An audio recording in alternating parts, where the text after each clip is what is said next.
जय माता दी दोस्तों, आप सभी का स्वागत है हमारे YouTube चैनल में। दोस्तों, हिंदू धर्म में हर एक पर्व, हर एक त्योहार, हर एक शुभ तिथि का बहुत महत्वपूर्ण स्थान होता है। और ये जो सितंबर का महीना है, ये पूरा महीना ऐसे ही शुभ पर्वों से, शुभ तिथियों से भरा हुआ है। यानी ये पूरा महीना 1 सितंबर से लेकर और 30 सितंबर तक का बहुत ही उत्तम महीना रहा है। अब शुरू से ही, यानी कि इस महीने की शुरुआत से ही गणेश उत्सव चल रहा था, जो कि 9 सितंबर को खत्म हो जाएगा। 10 सितंबर से एक और ऐसी ही शुभ, कह सकते हैं आप इसको, बिल्कुल पितृपक्ष शुरू होने वाला है। 10 सितंबर से लेकर 25 सितंबर तक ये रहेगा। शनिवार से शुरू होगा, रविवार को खत्म होगा। भाद्रपद की पूर्णिमा तिथि और अश्विन मास की कृष्ण पक्ष की प्रतिपदा तिथि को पितृपक्ष कहते हैं। पितृपक्ष बहुत महत्वपूर्ण होते हैं। हमारे हिंदू धर्म में इनको बहुत उत्तम समय माना जाता है, क्योंकि ब्रह्म पुराण की अगर माने तो मनुष्य को सर्वप्रथम अपने पूर्वजों की पूजा करनी चाहिए। कहते हैं इससे देवता प्रसन्न होते हैं। और हमारे जो भारत है उसमें समाज में बड़ों का सम्मान और उनकी मरणोपरांत पूजा की जाती है, जिसे हम श्राद्ध कहते हैं। और ये श्राद्ध मृत्यु तिथि पर ही किया जाता है।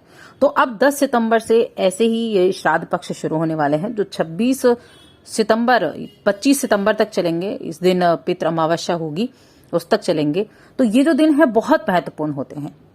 इस महत्वपूर्ण दिनों में आप कुछ ऐसे कार्य कर सकते हैं जो आपके जीवन में, आपके जीवन के हर एक क्षेत्र में अच्छे प्रभाव दे सकें, सुख समृद्धि दे सकें, घर में शांति का वातावरण दे सकें, हर तरह की मुसीबतों से आपको दूर रख सके। तो इस समय का पूर्ण लाभ आप उठा सकते हैं कुछ बहुत ही छोटे छोटे से उपाय करके। तो इस वीडियो में मैं उन्हीं उपायों के बारे में आपको बताने वाली हूं। क्या वो उपाय आप कर सकते हैं? कुंभ राशि की मैं बात कर रही हूं। तो वीडियो को पहले तो लाइक कर दें, सब्सक्राइब कर लें चैनल को और जुड़ जाएं हमारे चैनल के साथ। यहां आपको समय समय पर सभी जानकारियां मिलती रहती हैं। तो श्राद्ध को हम तर्पण भी कहते हैं। पूर्वजों का स्मरण करने का ये दिन है। इस दिन से एक शुभ जो ग्रह है वो भी इस दिन से कुछ बदलाव हो रहे हैं। उसमें भी जो बुध है वो कन्या राशि में विराजमान थे, लेकिन 10 सितंबर से ही वो वक्री भी हो जाएंगे, वक्रस्थ स्थिति में भी रहेंगे। लेकिन हम यहाँ 10 सितंबर से 25 सितंबर तक की ही बात कर रहे हैं, जो कि श्राद्ध पक्ष कहलाया जाता है। 15 दिनों तक चलने वाला 15 दिन आपके पास ऐसे हैं जब आप अपने पितरों को प्रसन्न कर सकते हैं, जब आप अपने पितरों को प्रसन्न करके उनसे आशीर्वाद प्राप्त कर सकते हैं, अपने घर में खुशियों का, अपने घर में सुख का। और अगर आपके ऊपर पितृ दोष चल रहा है तो इससे अच्छा समय आपको नहीं मिलेगा, जब आप अपने इस पितृपक्ष में पितृ दोष से मुक्ति पा सकते हैं।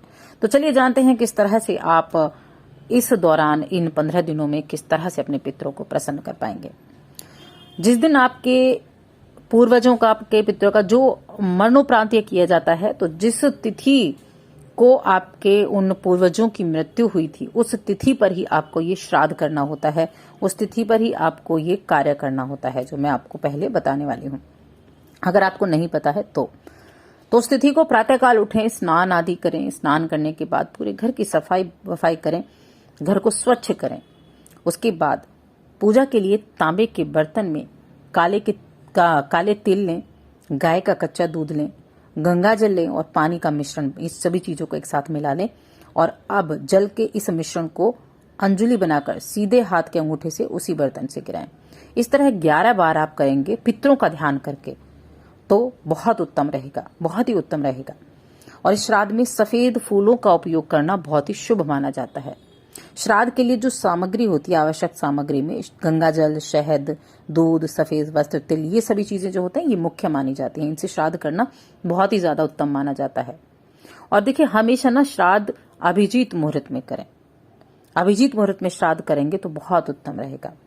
आप चाहें तो हवन भी कर सकते हैं पितरों के निमित्त, और ब्राह्मण भोज कर सकते हैं, या फिर ब्राह्मण भोज कराएं सबसे पहले। उसके बाद आप गाय को, कुत्ते को, कोए को, देवता को, चींटी को, यानी पंचबली के लिए भोजन पत्ते पर निकालते हैं। अगर आपने अब तक नहीं निकाला है तो इस श्राद्ध पर आप जरूर निकाल के रखें।